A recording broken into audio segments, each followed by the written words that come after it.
I'm not sure. I'll pick up the pieces behind you. Let me go look through the syllabus one more time. But it shouldn't be a problem elsewise. I got your email. Okay. But let me go look behind. But yeah, it shouldn't be a problem. You know how I do. Okay, so we're just about there. Okay, we are live too. Do you want me to flip it to the class here? Okay. I will. Turn the computer around. Let's see. You can see the middle section here. You can see the. Yeah, I think it's a holiday. Yeah. How about everybody sit like on this side maybe, and then we can like Yeah, all be on camera. Is that okay? Just for a while. Like you can go back to your normal seats. Yeah. Right? Why not? Let's get started if we will discuss and present and so today. I'm sitting at another center in Hyde Park, which is where we're going to have a meeting in half an hour of a committee that is proposals for the former Mike Reese Hospital site, which is an open area in the city of Chicago. It's on the lakefront around 30th Street South. And it's been vacant for about 10 years. It was created the Olympic Village when the city had a bid for the Olympics and did not win the Olympics, but it's been open land for a number of years, and it now has bids for what might be done with this particularly large, desirable bit of land in the city. It's a particular illustration of exactly what we're discussing in the course, culture of creative placemaking. And I'm not privy to discuss any of the criteria of the discussions yet, but it very much incorporates many of the kinds of themes that we've reviewed here. Let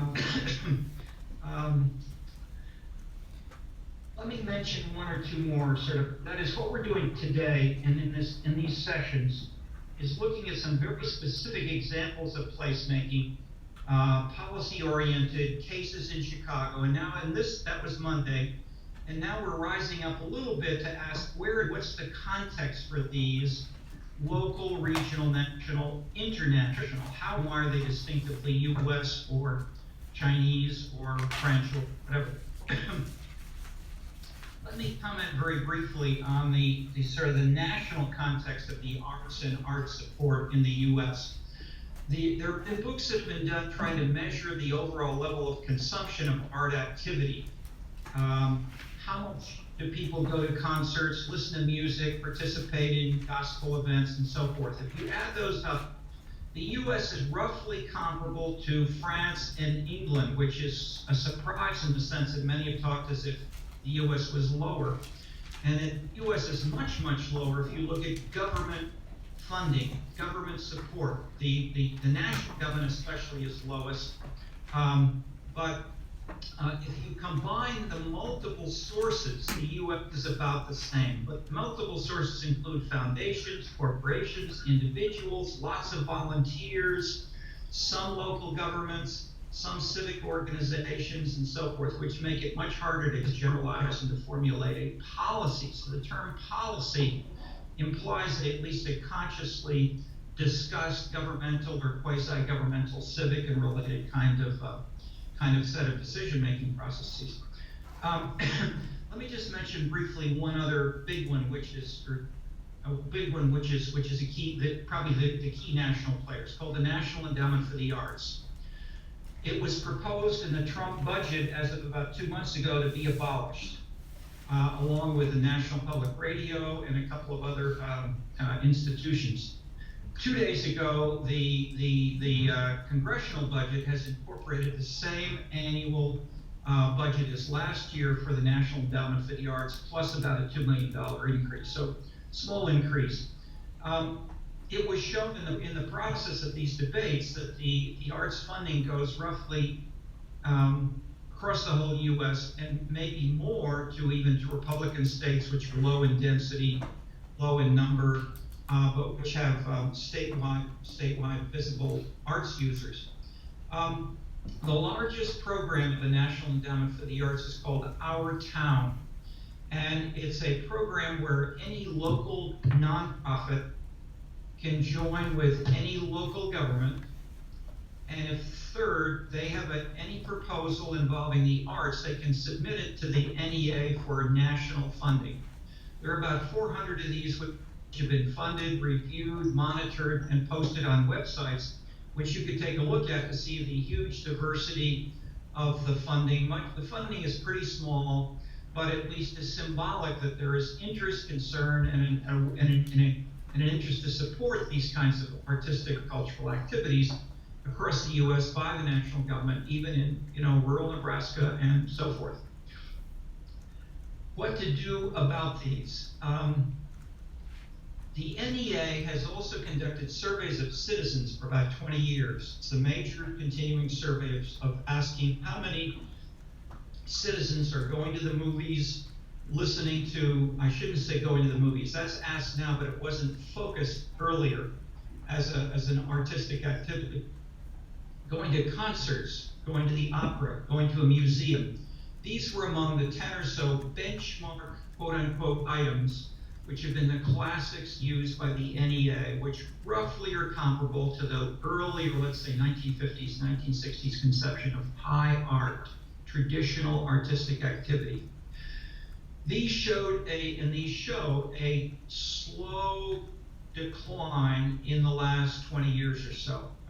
These have been documented, and these led the chairman of the board of the NEA a few years back, Rocco Landesman, to say maybe we should close down some arts facilities if we have fewer people going to them. That engendered such an outcry that people were saying, no, your data are wrong. There's interest. There's an increase even. Look more closely. He did. He organized, discussed with the research people, said, let's look at this more closely. Let's look at broader, deeper, wider measures of artistic activity. And they commissioned about 6 reports, 6 people. Earlier, the studies have been done by a sociologist at Princeton, Mario. Sorry, I'm blocking his name. The new studies were done by a diversity of folks, and almost all of them came to the Cultural Policy Center here at the University of Chicago when they were completed, and we reviewed, discussed them, talked with the authors, and so forth. Four or five of them showed similar patterns to the past. One showed revolutionary differences, and that was by Jennifer Novak-Leonard and a co-author. And it's published by the NEA. It's listed in the bibliography at the back of the course items. And it showed if you include not just traditional artistic activities, but also singing in a gospel choir, writing and participating in hip hop, creating some stand-up comedy, that is a wider range of activities, you get totally different results. Namely, about 27% or so of Americans participate in the benchmark items. About 60% of Americans participate if you include these wider cultural activities.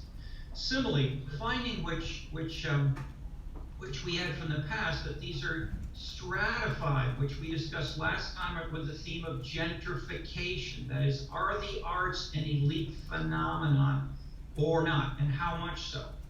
And point 1 there is to remember race, class. This is class, which was invoked in the discussion of gentrification, that only the rich do this. That's a class interpretation. If you apply this to Jennifer Novak-Leonard's results, you find that income and education explain very little difference across these groups in terms of how much difference does income make. Let's see, I'm looking at okay, yeah. That is a theme which is reiterated in our book, The City as an Entertainment Machine, in the next section here, also for today, take a look in chapter 1, no, maybe it's chapter 2, but look for a table, almost one of the first tables that says correlations. Pearson correlations, or R's. And it shows the correlation of race, of income, of education, of occupation, I think, and maybe one or two social background characteristics, with maybe 60 or 70 kinds of consumption activities, such as going to a concert, going to a football game, going shopping, going out to dinner. That is, these are things which everybody does. We have, when there's standard items which are asked about as in these surveys, and they're what social scientists study and people generally care about. The news of the table in what we have here, which Jennifer Novak-Leonard, who was a research assistant when we were doing this, showed, is that the arts are minimally related to income, education, and race. That is, some things are, a few, for instance, gospels more heavily participated in by African Americans, but it is not something which only rich African Americans do. Similarly, if you take the whole range of these diverse kinds of activities, and that was the finding again of Yasmin Arakan. Remember, she repeated that she tried to measure what Esther Gates was doing in the sense of having some kind of artistic activity, and then said, do the impacts of arts change if you're in low, middle, higher income kinds of groups, and more and lower or higher proportions of African Americans? And the answer was, in all of these groups, the arts are important, but how specifically, which specific types of arts does vary. Hip hop and gospel are more African American, Irish ballads are more popular in Irish neighborhoods, etc. But music is widely supported and listened to, and it is not just the young urban professionals. That's the news. Similarly, if you look at change, that's the next finding I put on the board in terms of our Scenescapes book, and in terms of Kentuckyville Karaoke. There's an increase in the arts, a big increase in the same time period, when the civic activities in the U.S. are generally in decline. How explain that when, in terms of the earlier NEA findings, namely, there's a contradiction? And the answer is broadening the definition to include whatever people define themselves, because the question we used was the World Values Survey item, which said, are you a member of any of the following kinds of organizations? And one of them was arts and culture, and some of them, sometimes it included education, but arts and culture basically can be defined by the respondent any way that they choose. Stand-up comedy, volunteer stuff, a band I created with 3 friends, none of which may have a phone number, none of which may be registered as a nonprofit, and they may not turn up in some kinds of items. Nevertheless, they're there if you ask the right question and can capture it in that way. Okay, so contradictory, different paradigm perspectives, which is what we were discussing, and I'm trying to help you break the media view, break what you've heard from everybody, and about gentrification, about class, about only the rich people go listen to music. For sure, not true. Okay, so finding one which informs the Rocco Landesman discussion. Landesman then did one other important critical thing.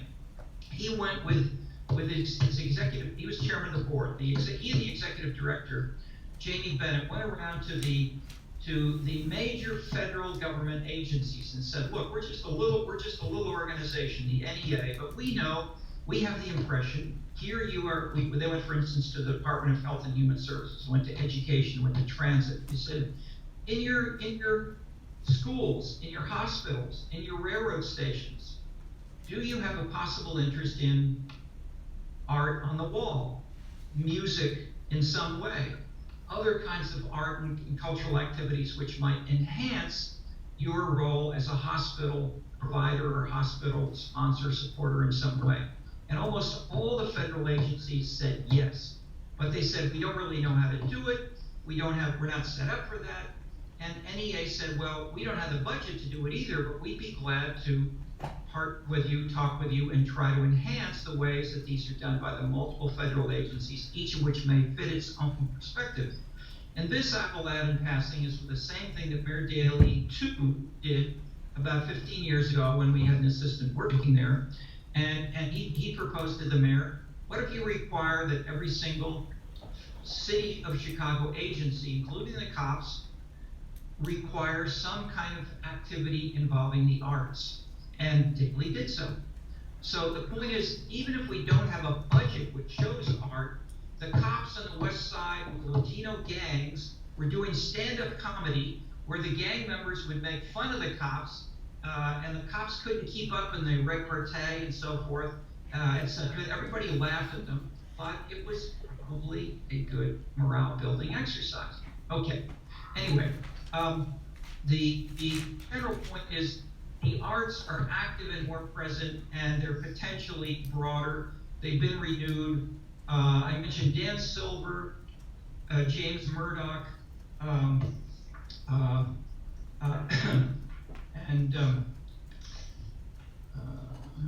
Paul DiMaggio is the Princeton sociologist whose name I was blocking on.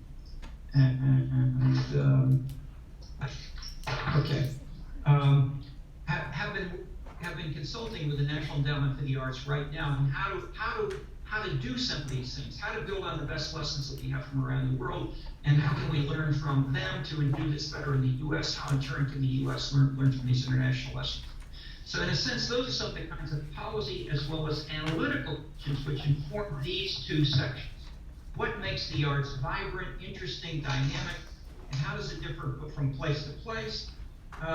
And how does it shift nationally, cross-nationally, or whatever? And so the third sector, the reading from third sector book, glance at just the little section and read a couple of short pages. What it does is to say, don't just talk about civic organizations. Don't talk just about nonprofits. Ask, what are they trying to do? What are their goals? What's their cultural orientation?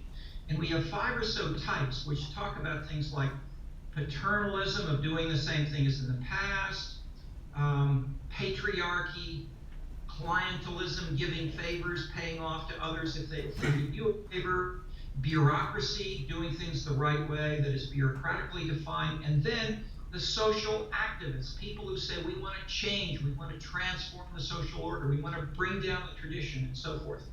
And that can match with a populism, which we have either on the left or on the right, as normally defined, in the US and Europe and France, these new elections, etc. So the third sector is a way of saying, let's fit in the nonprofits, as they're called in the US, the social organizations, as they're called in China, for instance, and where and how these work to shift the workings of the arts and culture. Okay, so that's a piece which needs to be paid attention to there. I'm going to leave to the others perhaps to talk a little bit about some of the other sections. I'll just mention very briefly, and we may follow up next Monday. If you glance a little bit at some of these other readings, just to get a flavor of how to, that is, we've both got the national, the local, we've got examples of differences, but how then to make sense of these. And the main answers which we've offered are really in the two main books, of course, Kentucky Karaoke and Scenescapes. On the other hand, this in turn builds on it, links with, and other readings go in different directions, such as Claude Lévi-Strauss deals with the raw and the cooked. He deals with myth in the whole world, but he starts from Latin American, traditional Indian, Native American groups and their myths, and then he looks at where and why the myths shift. That is very much a sort of political, cultural kind of perspective which we could usefully use, and I'm flagging it because it's been ignored even by most anthropologists. Lévi-Strauss is probably the most distinguished anthropologist in the world in the 20th century. And most English-speaking anthropologists have not read and don't pay attention to these 4 volumes on myth. And that is, they focus on Lévi-Strauss's work on kinship, on totemism, on linguistics, on other kinds of things. But the myth is what informs potentially how we think, how we talk. It's what we most need in the social sciences to add. So flag it here, we can talk about it a little bit more, perhaps as we proceed. Daniel Elazar, Heesun said she talked about it a little bit, so I'll leave that to her. The city's an entertainment machine, I'll just mention briefly as something which we did, which pulls together. It's a review or an assessment, a critique, and then an effort to formulate specific testable propositions, about 50 or so propositions about where and how do consumption activities work, ranging from juice bars, opera, bicycle events, which attract different kinds of residents to different cities, different locations. One of the simple big so we have chapter 2 has the propositions. Chapter 1 is an overview of why we need consumption in addition to production. Most social science is about production. We also need consumption. Second, propositions. Third chapter has some data analysis in a preliminary way. One of the simple big findings we have, and even a multi-causal analysis using all the zip codes. This was the first time anybody ever really used the Yellow Pages data. We downloaded Yellow Pages data for the whole US for every zip code. We assigned all the cafes, all the juice bars, all the bicycle clubs to every zip code. And then we analyzed it in conjunction with race, with crime, with income, with class, and et cetera, and said, where and how do these things cluster? And one thing that came out that was interesting, which no one had found before, was younger people are minimally affected by climate and outdoors activities. That is, you came to Chicago despite its climate. Older people, retired people, by contrast, do respond much more to the climate, and so they move to Arizona, Tucson, Fort Lauderdale, and so forth after they retire. So in that sense, we've got age cohort differences in ways that we can then begin to say where and how much are these driven by jobs, how much are they not driven by jobs, how much are they jointly, and this is very much what Christina is working on, and I'm looking forward to her continual improvement of these analyses. How do the jobs and the consumption activities, especially the arts, interrelate with each other?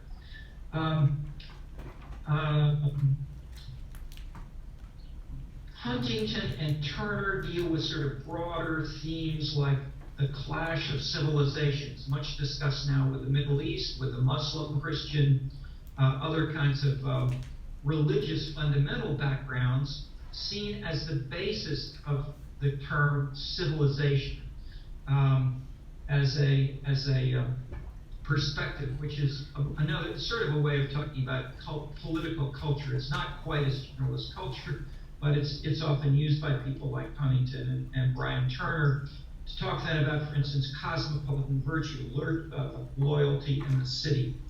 Okay, so those are the main readings. I've said a word about each of them very briefly, and talked about how they relate to the whole course, to one another. We have, my clock says 7 minutes. Any questions, quick comments, discussion? 3 of you are discussants. Anybody of you want to raise anything while I'm here, or you can continue it later on? Do you want us to wait until later? Yeah. Yes, their questions are about Elazar's theory, so we want to have Heesun talk about it first, and then they'll participate. So I don't know if someone has questions.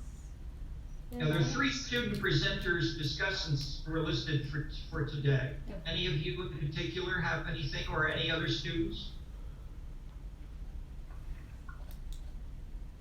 You If want you're them to present on the after. mic, may need to come up to Let closer Professor talk. to this He's machine. here, you know. But yeah, okay. So if any of you want to present. Yeah, most of our, like you said earlier, most of our questions are really kind of related to Elazar. Mhm. So I guess, Maybe we could ask them now, but yeah, we could ask them now and then I guess. Well, let's ask the questions now. We'll have Yeah, some material okay. to add to Okay. this as well. They have a presentation. The Google Okay, presentation. great. Yeah. Now, all about, Okay, great. You want to come to the front and do you want to? Well, if the camera's already there, I think the 3 of them can center there. It's Oh my safe. god, we need Very like 10 presentation. cameras. Oh wait, they have a PowerPoint? Yeah, they have just have him PowerPoint. We can just Put Okay. his camera on the screen and Yes. on them. Okay. They're the only ones who matter. Like us as non-presenters don't matter right now. Good point. Okay. where do you want okay, I may wave goodbye and go on to my meeting if no one has a follow-up question or comment on what I said in particular. So far, so good. See nodding heads. I'm delighted to have so many active participants, and I will leave you to carry on and report back eventually. Alright, Okay. thank you. Y'all can come on. Okay, you do want this now. Okay, so you do want us now, because originally you guys were gonna present Elazar first. Well, it's not like present. Okay, that's fine. Yeah. Okay, just Let's originally start with you guys you. were gonna talk about it Yes. first. Yeah, go for So- it.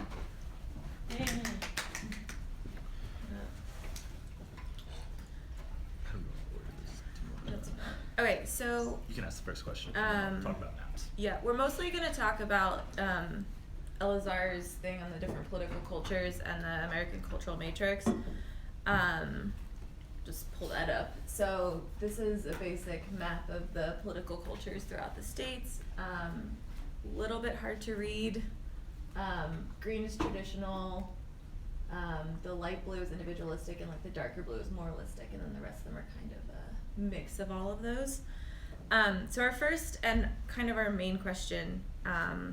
So this article was written in the 1970s. So our biggest question is that do you think that the cultural matrix and the different political cultures have shifted since he wrote this in the 70s, and especially in light of the recent election? And then do you want to show the Yeah, maps? I can Okay. do that. So our kind of first initial question on this was, how do we feel like this map lined up with the election results from 1968, which is what we deemed like I guess there was one election before this thing was written that we didn't include, which is 1972, but it wasn't really a close election. It was kind of a landslide. 1968 though was unique because it had three different candidates that were actually winning votes. So you got to see a different breakdown in the electoral map, and you can see how the areas in the southeast, which were run by George Wallace, who was There you go. essentially a segregationist candidate in 1968, line up with this traditional block in the southeast. And those traditional mixes that surround the areas, these lighter pink colors on this side, that even though Wallace didn't win, he won over 20% in those states. So you can see how that really overlaps with this political culture idea that Elazar was pointing out in his article. So it definitely overlapped. His data did match what we saw in the election that year. So the next question was, how does this relate to the last election? And you can still see, even though there's some migration, and he talks about that in his article, you can still see how there's definitely still some of the remnants of that 1970s era that are still there. And that really, even things have shifted, there's still some overlap. So yeah, kind of the part I focused on was kind of relating this to what we talked about with scenes, and this is on page 27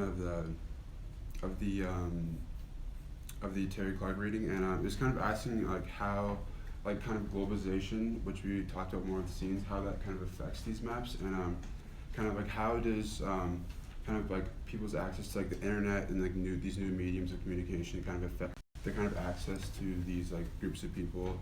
How does that kind of affect them, and how does that kind of lead to a new change? And I guess this is what I could have asked Terry Clark, but I was gonna ask like kind of, does he think this is more caused by scenes, or scenes kind of result in this, I guess?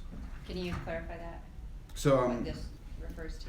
I guess clarification would that be like, does the kind of change from I guess having blocks of like having areas that are like only traditionalistic or only individualistic or only moralistic into a kind of a transition of like a mix where you might have kind of an area that's traditionalistic but also has moralistic tendencies or something along that sorts. Is that kind of caused by like the way scenes develop, or do kind of these people's emerging kind of interest in different things kind of affect the way scenes are developed? I guess if that clarifies anything. It's also a chicken and egg question. Yeah. That's right. Yeah. But yeah, so I think combining all of those ideas together, I think our main question was, how do you think that the maps have changed? So we have the election map, but also just what you know about the individual areas. If you know anything, different people are from different locations, so you might know specific things from your own personal experience. So how has this shifted since the 70s? And what role has like globalization in the internet, which as he mentioned was on page 27, Proposition 3 talked a lot about that, how the internet and globalization has affected this, and so what role has that as well as scenes played in the shift is kind of our overarching idea, tying together a bunch of our different questions that we had. Okay, thoughts on this?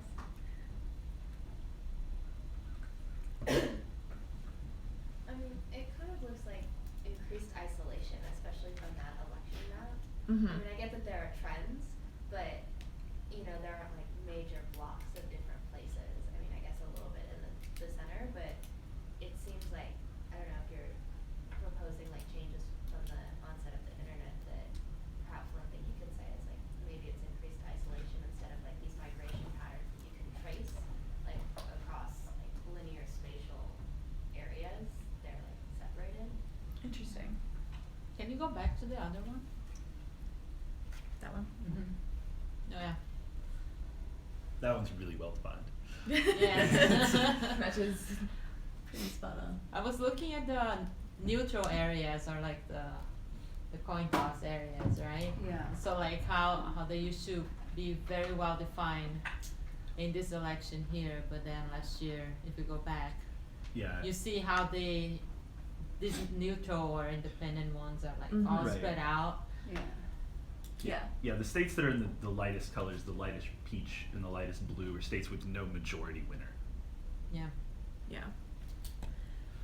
Presenters, can you elaborate a little more on this globalization dynamic and how you think that's impacting political culture? Like delve a little into your own question. Especially, I wanna just throw out there, so much research on social media confirms homophily trends. Mhm. So Yeah. when we go on the internet, we generally seek out Like things those that like- confirm our own viewpoint that already exists.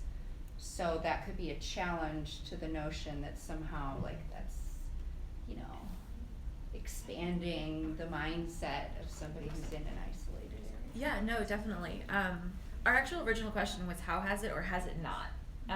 Because like you said, the idea of homophily and echo chambers is like a really common one, especially after the last election when people were saying, well, I put all these posts out there and I was, you know, reading articles, but you tend to be friends with people who have similar views to you. Well, we talked about this yesterday when we met up. Our main conversation was more that people who are interested and want to search out viewpoints have more accessibility to the viewpoints outside of their kinship networks.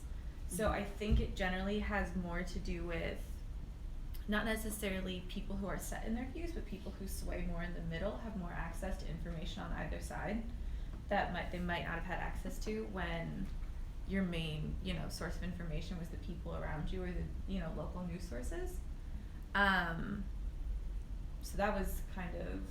This also falls interestingly into research, just even last quarter.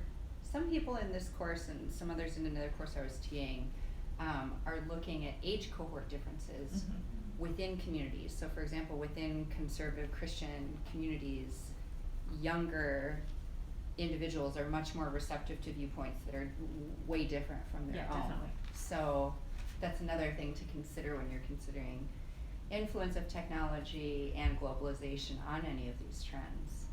So, yeah, did you have a thought? Yeah, on that, I think the recent election has more variation in region compared to the former one, because I think, you know, similar to what Laura mentioned, globalization, but also job migration and job loss, Yeah. also an external factor of the election. So like in the former election, there was a very like clear contrast between two political views, but now, you know, there is more like middle part, more variation in between these two. So I think, you know, it gets more diverse Yeah. towards the political parties, not just, you know, left, right, but, you know, issue specificity and global issues and social issues. Yeah, definitely. And then back to what you were saying with age cohorts, and how, you know, younger individuals, especially in more like conservative areas, like their views are kind of shifting on that. I also noticed like a big movement towards the idea of like, okay for you but not for me, kind of where a lot of people started shifting towards that the political spectrum shouldn't reflect their beliefs. Like I have a very good friend from like deep South Texas who is very against a lot of, you know, the more democratic social things, so such as abortion or birth control access, but she doesn't believe that the political regulation should be there, but as more of a moral point. And so I think that's also an interesting transition as well, which I think is partially, maybe not due to like globalization, but just the idea of like access for more outside of you than your normal like kinship network.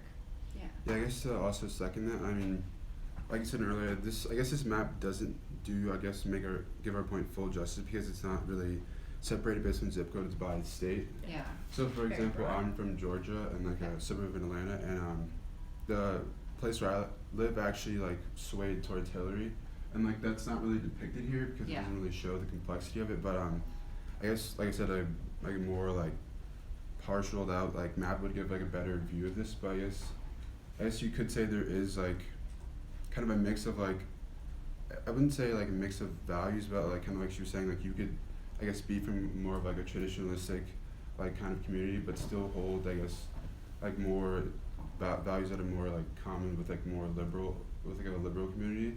So there can be kind of like a mixing of that, I guess.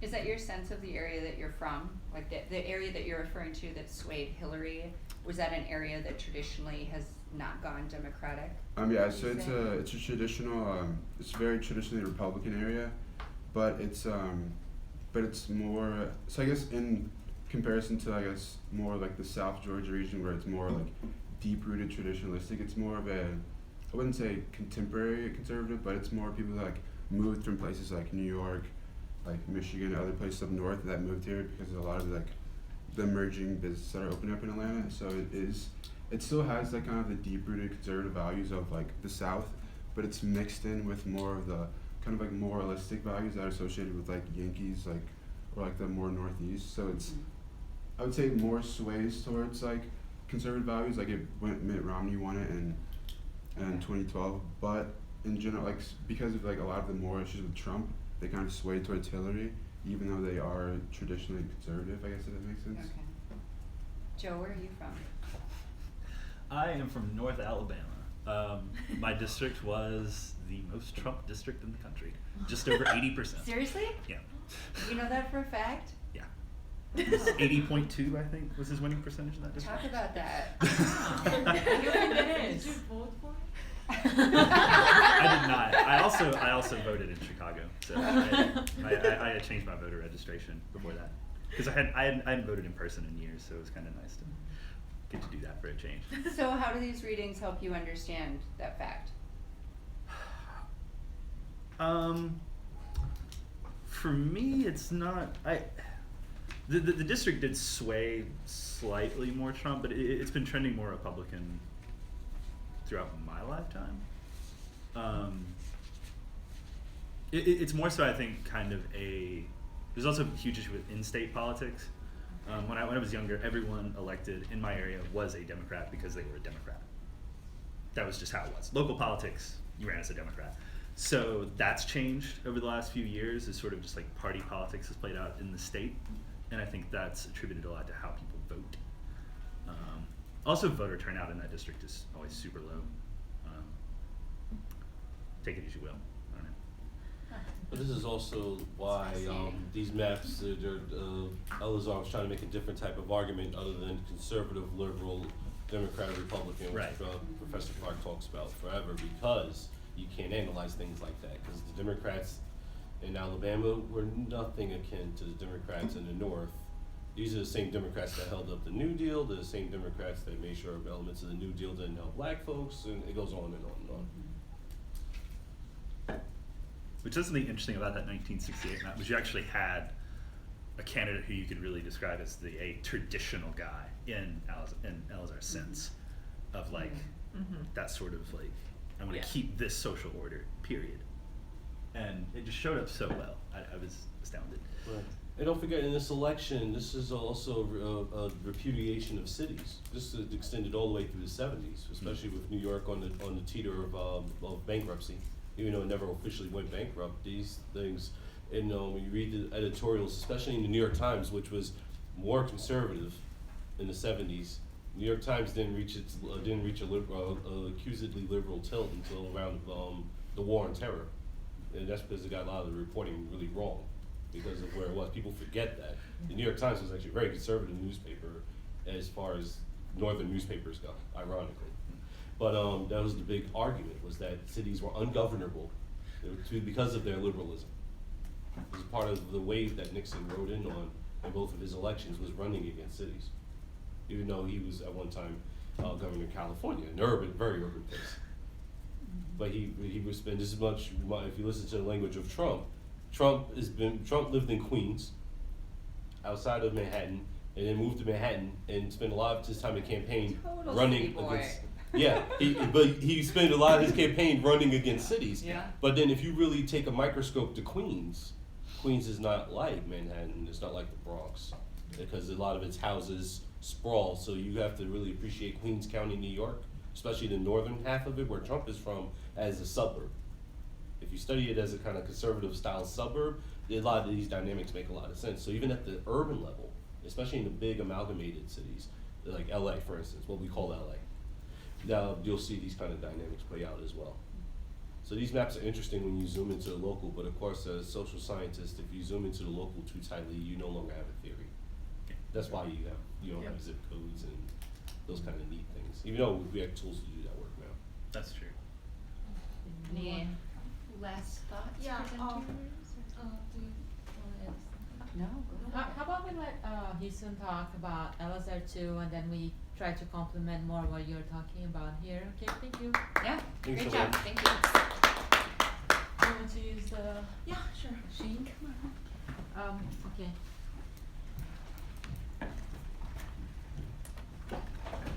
Okay. It's not really like lecture, but it's just brief summary, I guess.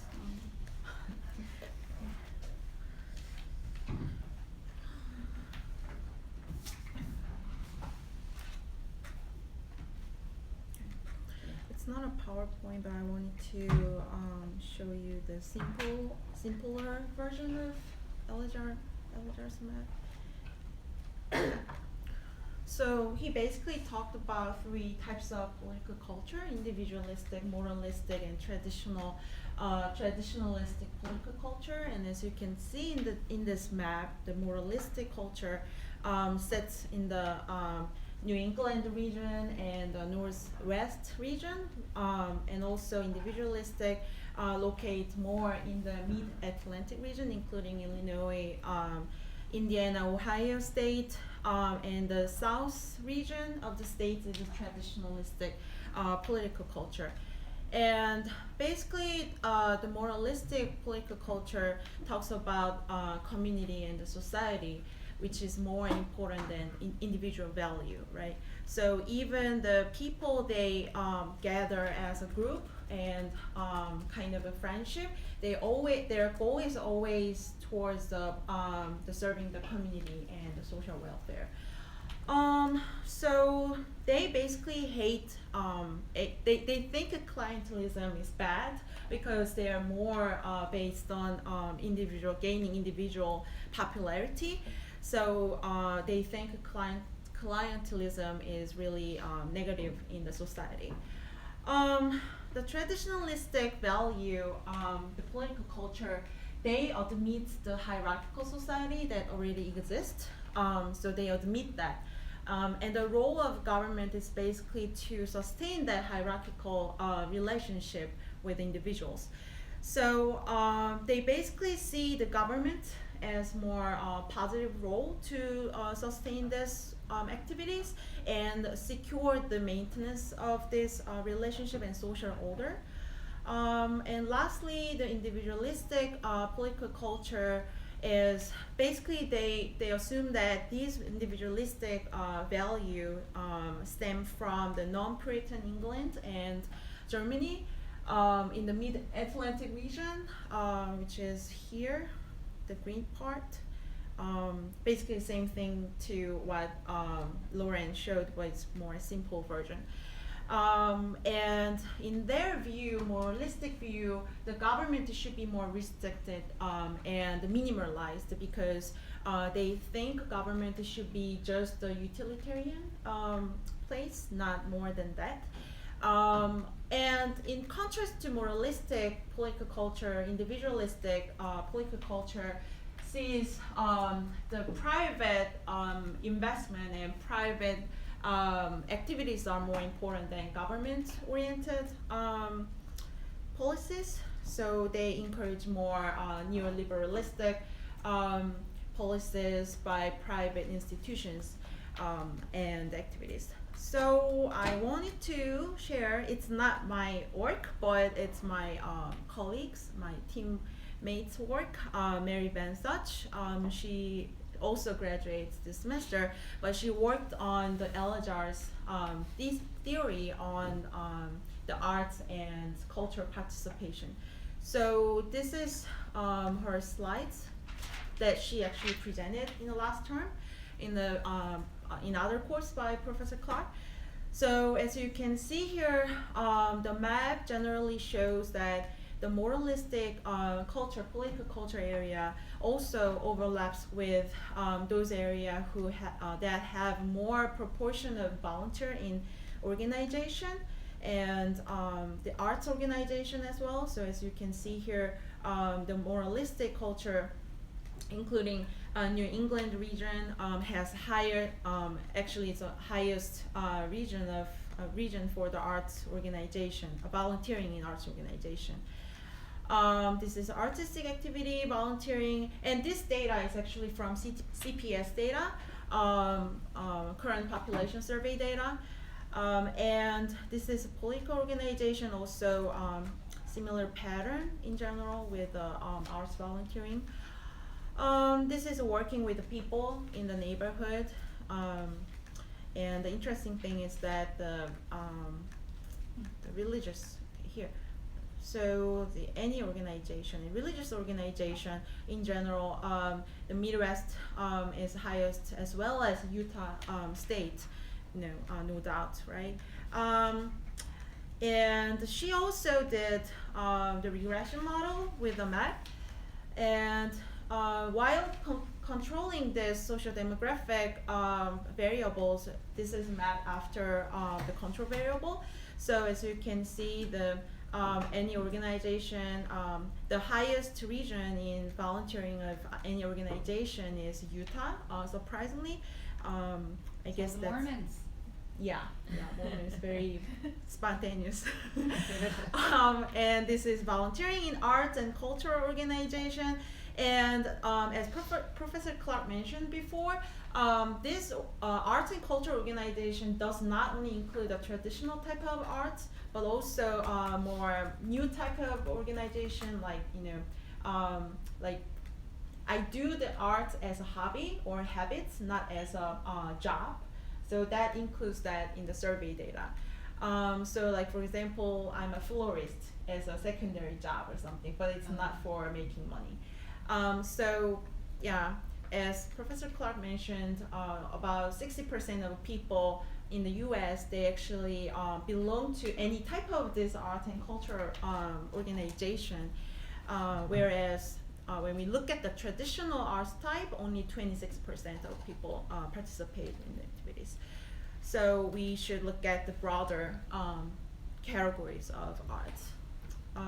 This is the same pattern. So yeah, if you want to see more on the Elajar and this volunteering work, you can contact me or Mary Van Such. She's majoring in economics. So yeah, this is what I have. And I think this overlaps with what we have talked about in the class, how we should think of arts and culture, and how we should think about creative culture placemaking in a relation to the political culture as well, right? Because it can vary in the region, but also it can vary in terms of age, and also it can vary in terms of different cultural background from immigration. So all these different factors matter, I think. So what's your feedback on Elajar? So like this can be like mixed moralistic culture, traditionalistic culture can hybrid together if they agree on valuing more on traditional culture. So for example, like moralistic culture, they think the government should invest more on the arts because arts towards the less advantaged people because they have less access to the arts. So moralistic political culture view government to help them to maximize the access to the arts.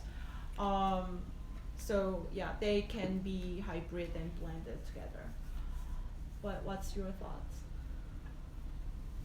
Yeah. I mean, I just think that the patterns Yeah. are so interesting because there have been like historical studies done of the way that the United States was colonized along the East Coast, and a lot of like cultural characteristics by the time they got to their third generation. So if they were landed in New England, and then the next generation moved to Pennsylvania, and then the third generation moved to Ohio or Indiana. By then you, at least these historians were no longer able to trace a fourth or a fifth because they became less distinct. Right. So the fact that you have these three fairly distinct cultural patterns that still hold up, but also follow a model based on Yeah. colonization patterns from 250 years ago, I just think is super fascinating. Yeah, I think so. And it can vary more different types, more than three, just three types. Anything else you want to add?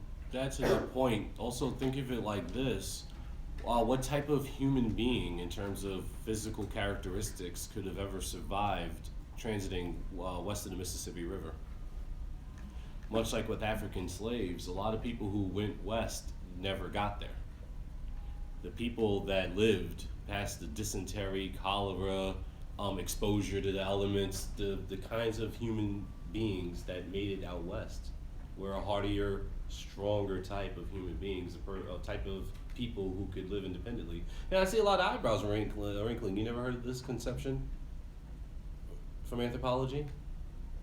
One of the scientific arguments for why African Americans predominate professional sports in many countries, not including America, is because of the genes that were developed because of the blacks that survived in the slave ship. The weakest black folks would have died at the bottom of the boat or died through slavery. The strongest ones that survived eventually end up reproducing. Those folks end up getting taller, larger, stronger. Those were the very slaves. If you look at documents from the era, from the slavery era, about strength measurements, sexual genitalia measurements, which they did a lot of, ironically, but they considered science of the day. These are the folks that lived and their gene pool survived on.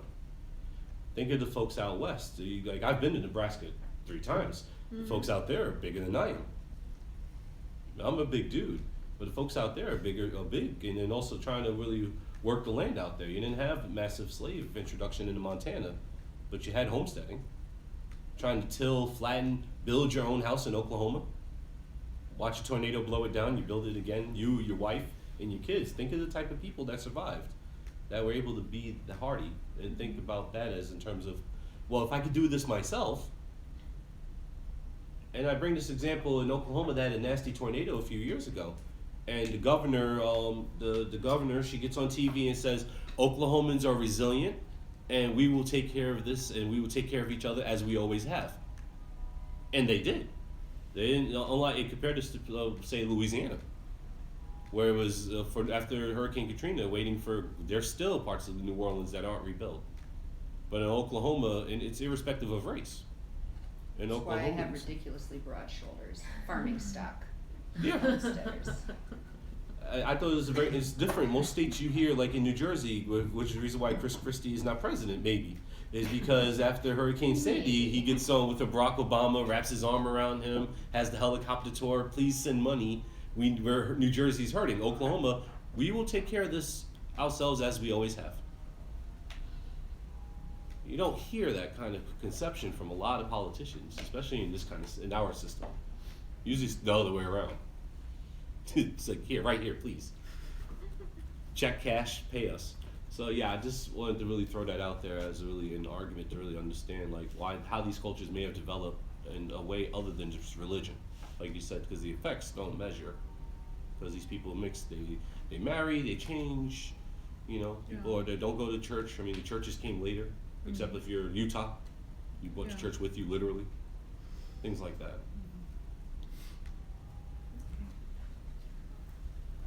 Anything else? Yeah, I'm the gap filler. Thank you. All right, for I'm gonna change some filling gears a in. bit from Elazar. Just remember that, Yeah, I You wanna- yes? don't have. Oh, go ahead. You don't need it? I don't need it. I actually don't have it. Oh, just remember for testing that Elazar is considered grand theory. He would have been a godfather, tenured full professor of academic theory to write this kind of big idea. So you know it's very well measured and very well studied, but you don't have to over digest it either, You don't have to. because he's trying to generalize about a very very large country. So know in social science that has its own critique. Even though people generally respect Elazar and the work he's brought through because of it, it's a good thinking cap. But don't think that this is sacrosanct and you have to own it for the rest of your life, please. So, Come on. yeah. No, I actually have nothing to show you, but Yes. Well, talk to the crowd. Yes, talk to us from. Dance. Song and dance. well, hello. My name is Yifan and I'm from China. So I'm gonna talk a little bit about some general trend recently in China, at least the last decade. So as you all know that this is a rapidly growing country. It has just reached like 50% of the total population living in urban areas in 2014. So the trend is still growing in a very fast pace, probably faster than any other countries in the world. So the problem being that how could cities absorb these people without slums? Obviously, that is because of the hukou system, which is the resident registration system, where people they have created this. The government has created a binary, so either you could be a rural citizen or a urban citizen, and it can be very complicated and very hard for you to have your identity changed into another one unless you probably have a job in the cities, or maybe you went to schools that's in the cities or so. Can you provide a little more context for this? So how is this card issued? At what age is it issued? What is it it's- used for? It's since I think it's since the Communist Party has ruled this country since 1949. This was designed to sort of control people, like to avoid migration, like massive migration into cities where most chances are, where the jobs are. So this kind of prevented the scene where you see in Latin American and in Southeast Asian countries where you have massive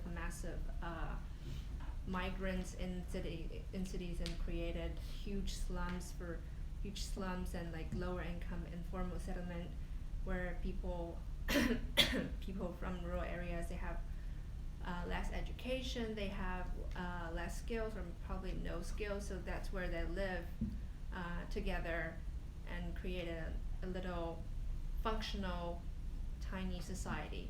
This is not the case in China. So they have controlled the population very tightly, and only this policy only loosened in recent years, like in the last 5 or 10 years. But it's still very hard for you to convert or transform from one identity to the other. And now that these people have moved into cities, some of them still have so the rural people that moved into cities, they still have their identity as rural citizens, even though they work there. But that means that they don't have health insurance within the cities. Their kids cannot attend schools with very low school fees and etc. They cannot enjoy a lot of like health insurance or like pensions etc. In cities, which has sort of created this sense of insecurity for these people that they cannot secure their health and their children's future, and this kind of individual disorder within cities is something unprecedented in Chinese history, and it also has created a problem in their sense of losing their own cultural space within cities. So, for example, these people, they're from rural areas, and they're dispersed, not migrated in huge groups like in Latin American.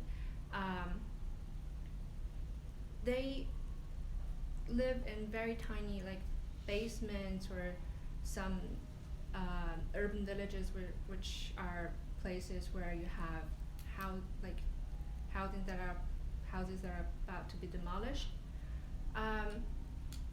and they feel themselves like they've lost their identity. They're not in rural areas where they feel like they belong to their kinship and their families, but they're in the city. But they cannot find like-minded people that easily, and they feel like all the entertainment, the urban life is not for them, which has created this huge problem, like I just said, insecurity and disorder. And now the problem is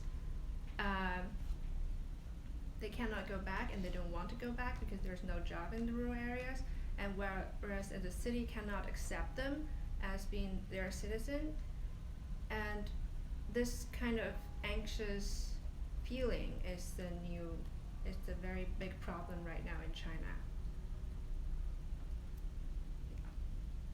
Yeah, it's such a fascinating topic. This is something that you've been talking about in the Third World Cities course as well. The issue of legitimacy is so huge, and it's interesting to consider ways in which this case parallels or doesn't parallel cases of undocumented people and their experiences living in a city.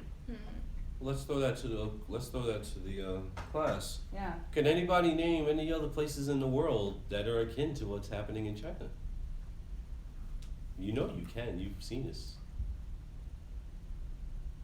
Think of some of your great global cities. Going back to some other stuff we do with Professor Clark. Think of some of your other great global cities. Laura, I'm a little bit confused by what you said about like the parallels with undocumented people. Well, where the issue of legitimacy or lack thereof is so life-defining, not being able to access the services that other citizenry enjoy because of not having the status that one needs to be able to access those Got it. So you services. don't mean legitimacy of government or something like that? No, just the legitimacy that would enable you to access basic things like healthcare. Yeah. Which is also something we learned from the Third World Cities. Yeah. About like in Latin American, people live in slums and they get treated badly and lack of insurance and security, etc. Mm-hmm.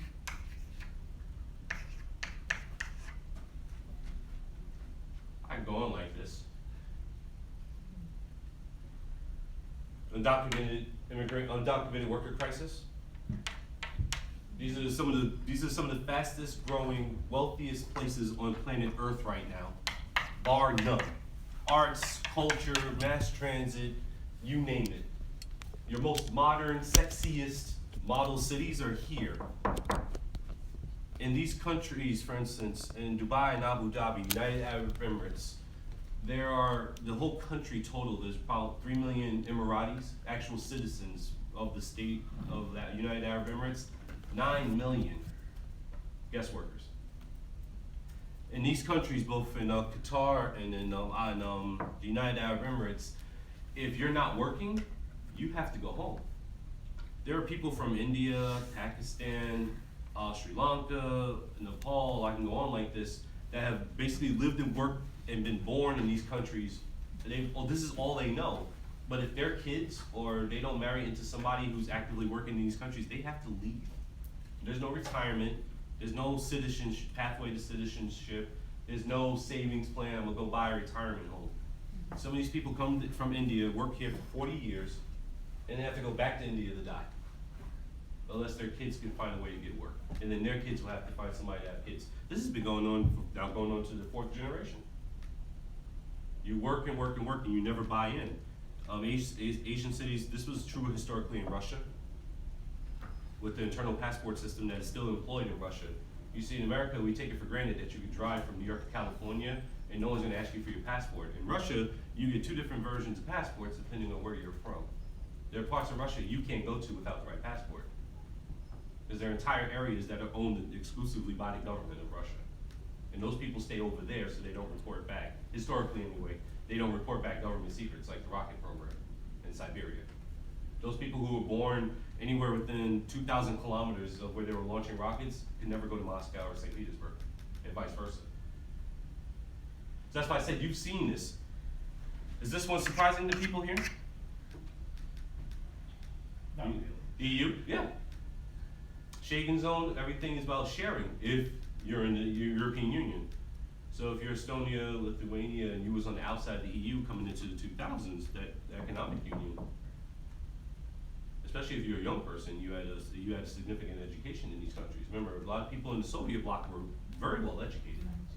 It's one of the few things that the Soviet Union did very well. So that's why, you think this is a Chinese problem. It isn't. Imagine if you had to go to some country because there was no work in the United States anymore.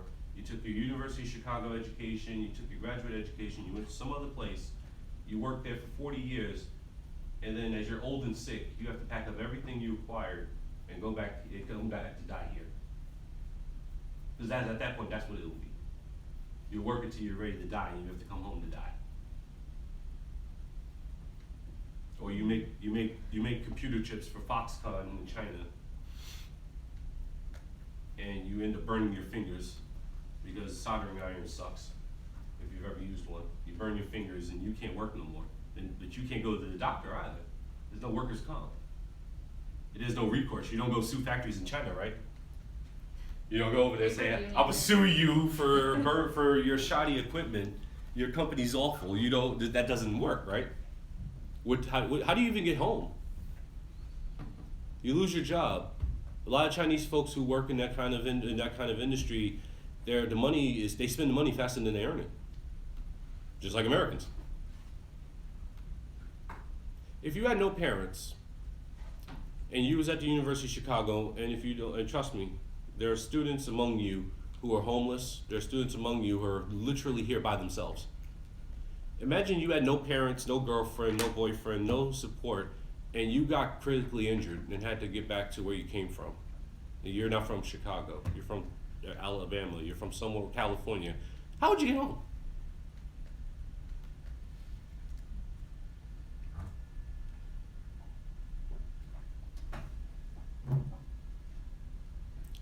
Food for thought, right?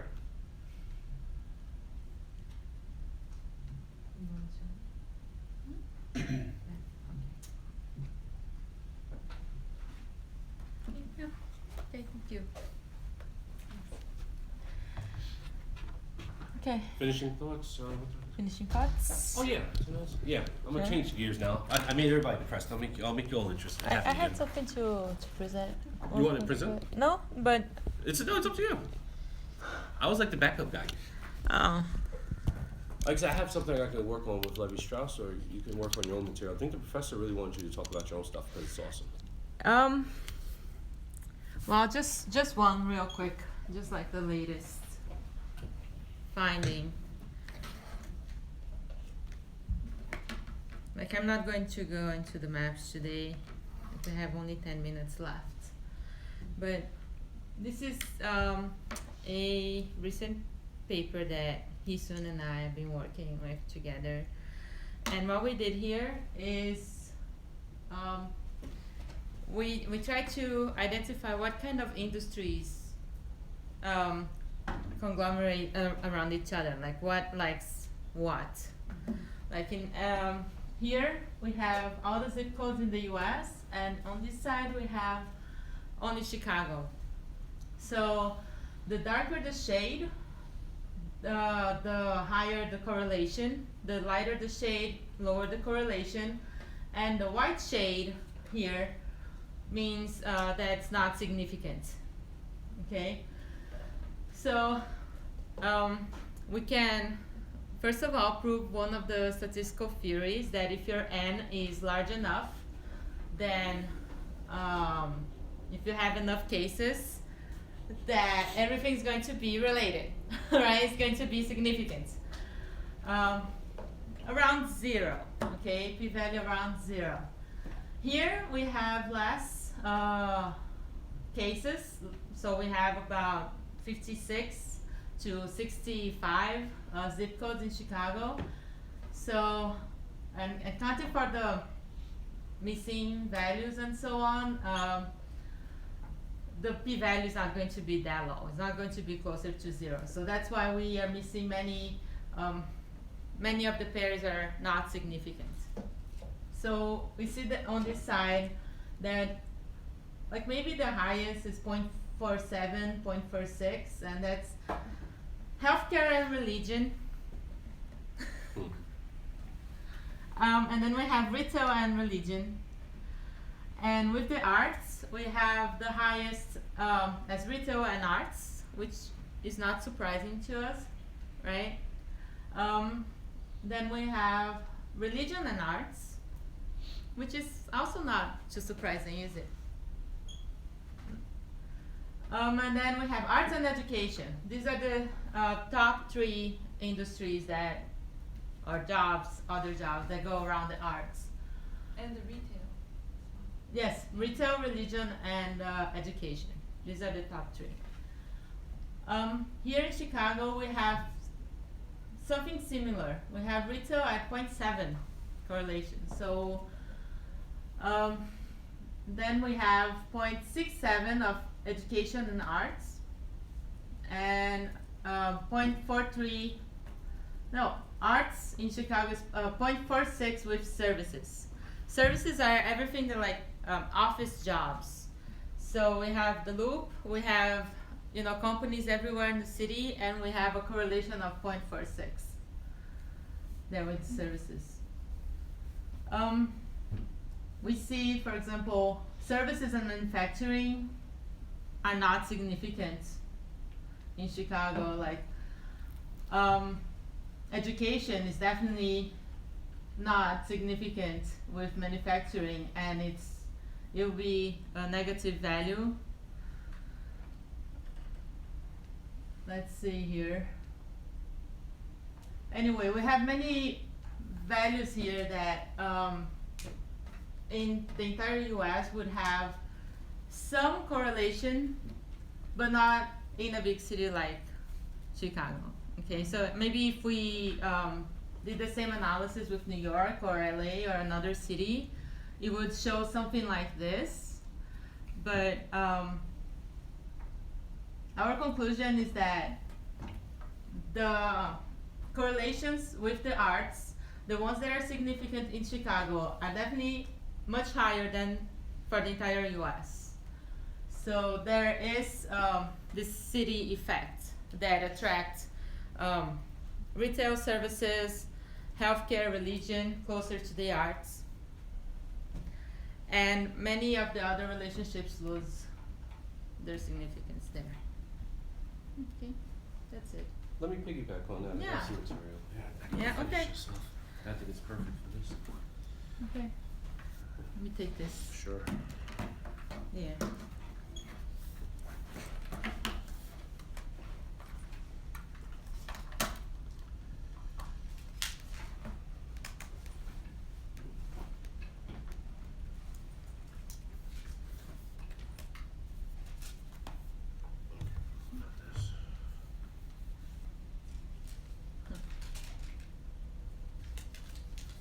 New York. This is 2005. So set the time frame. You're a few years removed from 9/11. War in Afghanistan was long underway. War in Iraq had just begun in 2004. Wasn't the happiest time. I was in New York at the time. I was a 20-something-year-old then. This is called the Gates. It was a public art installation that was spearheaded by a French, Belgian and French artistic team called Claude and Christo and Jean-Claude. Jean-Claude being a woman, Christo being a dude. I think they were life partners. I'm not sure what it was. But they have pitched this idea in 1979.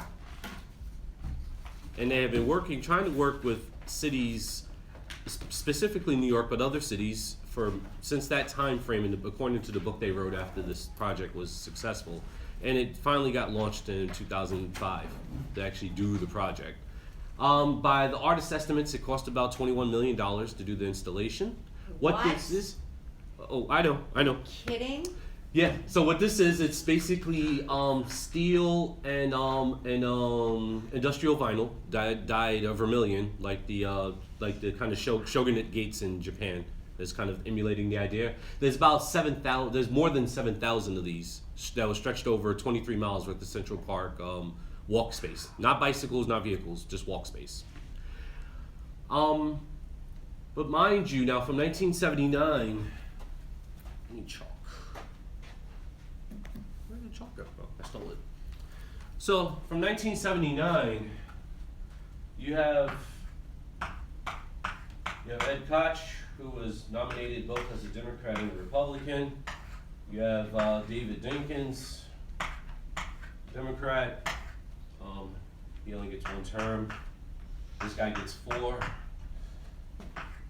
Rudy W. Giuliani, he's a Republican, 2 terms. And then Michael R. Bloomberg, who ran as a Republican, and then after he won, became an independent. He serves 3 terms, overturning the term limits. This is built under Bloomberg's first administration. No city in America has ever had, I don't think since, a public installation this large, this massive, that expensive, with no public dollars, mind you. New York didn't pay for this. Bloomberg made it explicitly clear to everybody that asked that New York City didn't contribute a dime. Additionally, Is this Chase Bank or? oh well, it ended up You getting know? sponsors, absolutely. And I don't know if you can see closely here, but one of the requirements by the Parks Commission was that there was nothing permanent could mar the surface of the park, so you can't drill this in. So these things had to be built on support beams and special feet on wood, so that way they don't dig into the concrete and don't ruin the soil and didn't kill the grass. That was one of those explicit requirements of the park administration, which of course in New York City is basically the mayor. That was one of the explicit requirements, in addition to that, the fact that we were paying dime. Mind you, New York had no money back then.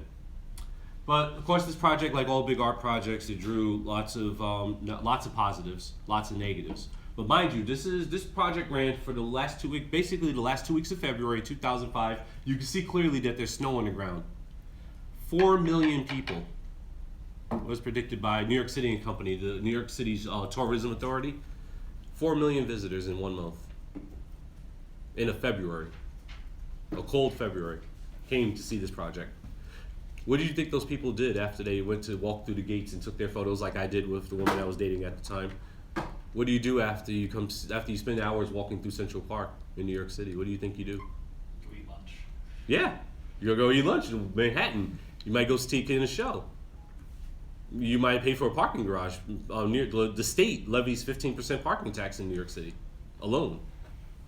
15%. That's not much different than Chicago. You ever look at a receipt? If you drive to the University of Chicago and you rent parking space from the University of Chicago, look how many taxes you have to pay. Even the university parking lots, because they're in the city of Chicago, Rahm Emanuel gets to say, yeah, that's my money. It's a 12% parking levy here. Just for a parking space, so that's money. So you're thinking about, really correlations in terms of art projects, these really big pushes for arts, they came because of desperate times. In 2004, there was a recession in 2004. People forget, the Great Recession hit in 2008. But Bush administration walked into office in 2001 with a predicted recession already scheduled by economists. They knew already.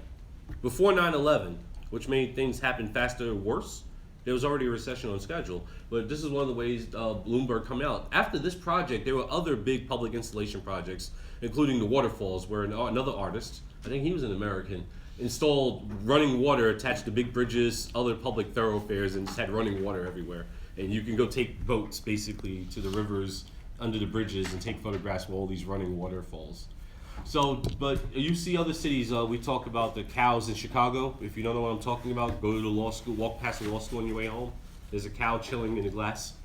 That was another big kind of citywide public exhibition project. What was this one called? The Gates. The Gates? That's the title of the project's called The Gates. You can look it up and follow it along. But just to add this as a really good case study to see about this kind of really dramatic idea about really trying to bring the arts to the people in a way that this is very front facing. It's not that New York City is devoid of museums or anything, but this is something completely different. So really thinking about that Levi Strauss reading that is not starred, and using his using the fact that he was trying to analyze mythologies in the mythology of dichotomies, such as the roar and the cook. Take these words home with you.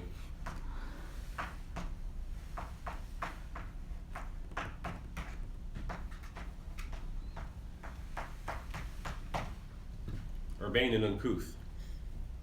So when you're thinking of really city policy, especially as it relates to the arts, and thinking in terms of binaries, as Americans are prone to doing, are you going to be an urbane city, or do you wish to be perceived as an uncouth city? Even in places that are as liberal as New York, as imagined by people in this country. We'll touch on these issues in the last 2 weeks of actual academic work, but of course, email the TAs if you have questions. We can always talk about these issues.